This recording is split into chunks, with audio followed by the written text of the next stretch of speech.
Assalamualaikum warahmatullahi wabarakatuh. Apa kabar? Bagaimana kabar kalian hari ini anak-anak? Alhamdulillah, semoga kita senantiasa dalam keadaan sehat walafiat. Amin. Marilah kita awali pembelajaran pendidikan agama Islam pada pertemuan kali ini dengan membaca doa sebelum belajar. Bismillahirrahmanirrahim.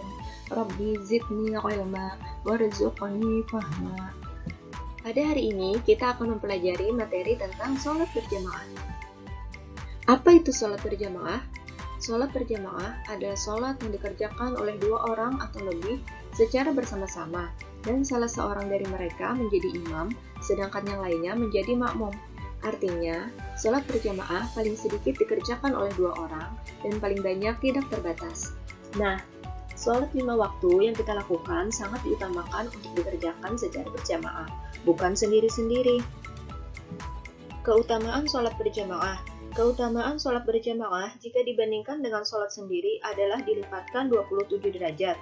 Maksudnya, pahala yang kita dapatkan dengan sholat berjamaah adalah 27 kali lipat dibandingkan dengan sholat sendiri. Ini berdasarkan hadis Rasulullah SAW yang diriwayatkan oleh Ibnu Umar radhiyallahu anhu. Sholatul jama'ati afdalu min sholatil fardhi bi 27 darajah, yang artinya sholat jamaah itu lebih utama 27 derajat dibanding sholat sendirian. Hukum sholat berjamaah. Sholat berjamaah hukumnya adalah sunnah muakkad, artinya sunnah yang sangat dianjurkan. Bahkan sebagian ulama berpendapat hukum sholat wajib berjamaah adalah fardu kifayah. Arti fardu kifayah adalah diwajibkan atas seluruh muslim, namun akan gugur dan menjadi sunnah bila telah dilaksanakan oleh sebagian muslim yang lain. Syarat sah sholat berjamaah. Yang pertama, adanya imam. Yang kedua, makmum berniat mengikut imam. Yang ketiga, dilakukan dalam satu tempat. Dan yang keempat, sholat makmum sesuai dengan sholat imam.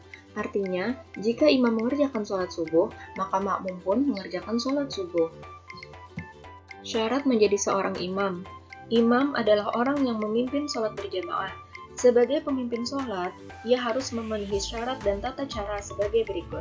Yang pertama adalah mengetahui syarat dan rukun, serta perkara yang membatalkan sholat. Yang kedua, fasih dalam membaca ayat-ayat Al-Quran. Yang ketiga, paling luas wawasan agamanya dibanding yang lain. Yang keempat, berakal sehat. Yang kelima, baligh atau dewasa. Yang keenam, berdiri pada posisi paling depan. Yang ketujuh, seorang laki-laki. Perempuan juga boleh menjadi imam kalau makmumnya perempuan semua. Yang kedelapan, tidak sedang bermakmum kepada orang lain. Syarat menjadi makmum. Makmum adalah orang yang mengikuti sholatnya imam. Seseorang dianggap sah menjadi makmum bila ia telah memenuhi syarat sebagai berikut. Yang pertama adalah berniat mengikuti imam. Yang kedua adalah mengetahui gerakan imam. Yang ketiga, berada dalam satu tempat dengan imam. Yang keempat adalah posisi berada di belakang imam. Yang kelima, sholat makmum sesuai dengan sholat imam. Artinya, jika imam melaksanakan sholat subuh, maka makmum pun berniat melaksanakan sholat subuh. Dan yang terakhir, tidak mendahului imam ataupun bersamaan dengan imam dalam gerakan. Pengaturan shaf dalam sholat berjamaah. Seorang imam disunahkan untuk memberitahu makmumnya agar meratakan shaf ataupun barisan dalam sholat berjamaah, agar kelihatan rapi dan juga tertib, karena dapat menentukan kesempurnaan sholat berjamaah. Adapun pengaturan shaf dalam sholat berjamaah adalah sebagai berikut. Yang pertama adalah jika makmum hanya satu, maka makmum berdiri agak ke belakang di sebelah kanan. Yang kedua, jika makmum banyak, maka makmum berdiri di belakang imam.